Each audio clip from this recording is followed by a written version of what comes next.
विषय ऐरणीवर आला आहे. गेल्या 8 दिवसापूर्वी 15 दिवसापूर्वी देखील त्या नीरा नदीमध्ये माळेगाव सहकारी साखर कारखान्याचं जे काही रसायनयुक्त पाणी आहे ते पाणी सोडण्यात आलं होतं आणि याच अनुषंगाने काल एका शेतकऱ्यानं समाज माध्यमावरती अजित पवारांना एक अनोखा शुभेच्छा देणारा एक व्हिडिओ बनवला होता.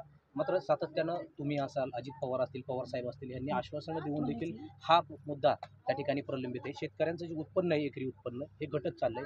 काय प्रयत्न केले जाणार आहेत आपल्या माध्यमातून इथून पुढच्या कालावधीत? 3 महत्त्वाच्या गोष्टी आहेत. एक तर मी तो व्हिडिओ पाहिलेला नाही, त्याच्यामुळे मी त्याच्यावर बोलू शकत नाही. हा पहिला मुद्दा. दुसरा मुद्दा, मी स्वतः त्या साईटवर व्हिजिट केलेली आहे आणि कलेक्टरांशी मी बोलून गोखले इन्स्टिट्यूट नावाची जी संस्था आहे ती ह्या विषयामध्ये काम करते.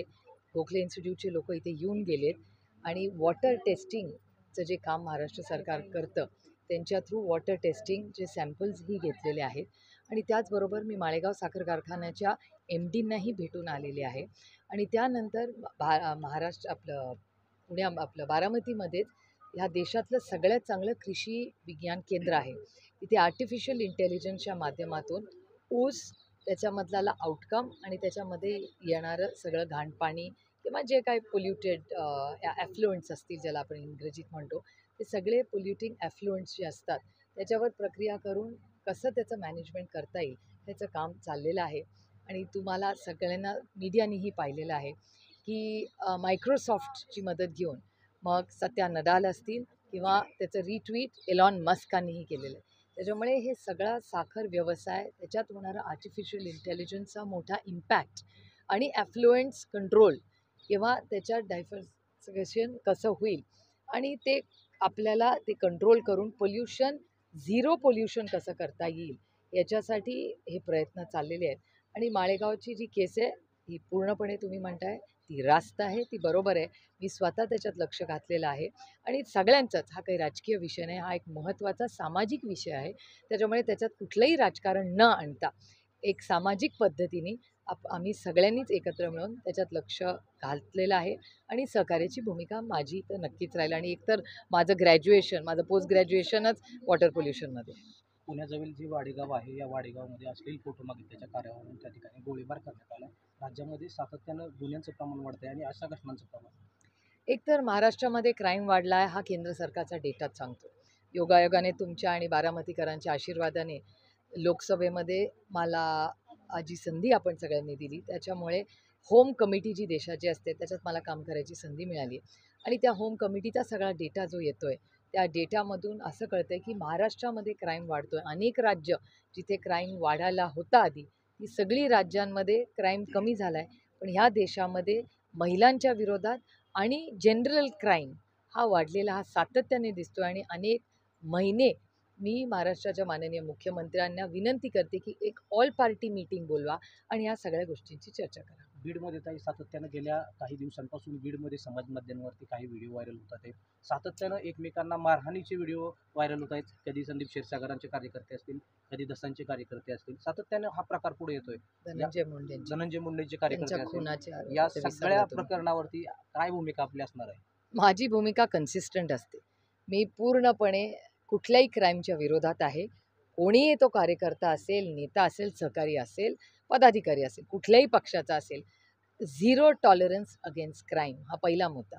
आणि दुसरा, बीडमध्ये गेले 5 वर्ष म्हणजे 2019 पासूनची मी पुण्याच्या पालकमंत्री आणि जे आता बीडचे पण पालकमंत्री आहेत त्यांना मी विनंती केलेली आहे की त्यांनी 1 वर्षाची इन्क्वायरी लावलेली आहे बीडची. मी त्यांना विनंती केलेली आहे, पत्रही लिहिलेलं आहे की त्यांनी पूर्णपणे 5 वर्ष 2019 पासून आजपर्यंत बीडमधले सगळ्या पोलीस यंत्रणा असेल किंवा तिथली DPDC असेल, या सगळ्याची किंवा तिथले कॉन्ट्रॅक्ट्स असतील, या सगळ्याची पारदर्शकपणे इन्क्वायरी झाली पाहिजे आणि राज्याला कळलं पाहिजे. मग तो संतोष भाऊची क्रूर हत्या असेल किंवा महादेव मुंडेंची हत्या असेल. आणि तुमच्याच चॅनलवर मी पाहिलं की महाराष्ट्राचे मुख्यमंत्री जे गृहमंत्रीही आहेत त्यांनीच स्वतः ऑन रेकॉर्ड सांगितलं आहे की 150हून का 200 लोक असे आहेत महाराष्ट्र, मला एक्झॅक्ट नंबर नाही माहिती पण खूप मोठा नंबर येतो की त्या नंबरचे त्या इतके लोक गायब आहेत. म्हणजे त्याच्यामुळे हे धक्कादायक आहे की इतके वर्ष 6 वर्ष इथल्या नेतृत्वाने की ज्या पद्धतीने तो क्राईम वाढू दिला. त्याच्यामुळे जो सुरेश धसांचा शब्द आहे, आकाच्या आकाचा आका, हे कोण सगळे आका आहेत आणि त्यांचे आका कोण आहेत हे महाराष्ट्राला पारदर्शकपणे कळलं पाहिजे. सरकारमधलेच मंत्री सातत्यानं 2 समाजात असतील किंवा 2 धर्मात तेढ निर्माण करण्यासारखं वक्तव्य त्या ठिकाणी बोलत आहेत. काय तुम्ही त्यांना वरिष्ठांकडे त्याची तक्रार करणार किंवा काय तुमच्या माध्यमातून आवाहन केलं मला असं वाटतं माननीय मुख्यमंत्र्यांनी याबद्दल एक 10 दिवसापूर्वी स्टेटमेंट केलं होतं की कोणीही अशी कुठलंही स्टेटमेंट करू नये. आता ते मुख्यमंत्र्यांचंच त्यांचे ऐकत नाहीत, आपण काय बोलणार आहे. दुर्दैव आहे की सुसंस्कृत महाराष्ट्रामध्ये कैलासवासी यशवंतराव चव्हाणांच्या महाराष्ट्रामध्ये हे वाचाळवीर दुर्दैवाने रोज वाढत चाललेत. हे महाराष्ट्राच्या हिताचं नाही. मला नाही माहिती बाबा, मला 4 वाजता बोलवलं होतं, मी 4 वाजता आले होते. मला दुसरं रुपालीताई चाकणकर यांनी देखील उद्घाटन केलं आणि त्यानंतर तुम्ही नाही, मग तो प्रश्न मला नाही, तुम्हाला प्रशासनाला विचारायला लागेल. तो माझा नाही. मला 4 वाजता बोलवलं होतं, मी स्थानिक खासदार म्हणून 4 वाजता आले आणि मला पत्र लिहिलं होतं, मी त्या पत्राचा मान सन्मान करून आलेले. बाकीचं मला काही माहिती नाही आणि हा प्रश्न जर 2 वेळा झाला असेल तर तुम्हाला प्रशासनाला विचारावं लागेल. बीडमधला जो खाके भोसले आहे त्याला पोलिसांनी अटक केली. मात्र काल वन विभागाने त्याच्या घरावरती बुलडोजर फिरवल्यानंतर काल अज्ञात 20 ते 25 मांनी त्याच्या घरातील महिलांवरती हल्ला केला गेला. त्यांच्याकडून आता न्याय मागितला जातोय. काय भूमिका?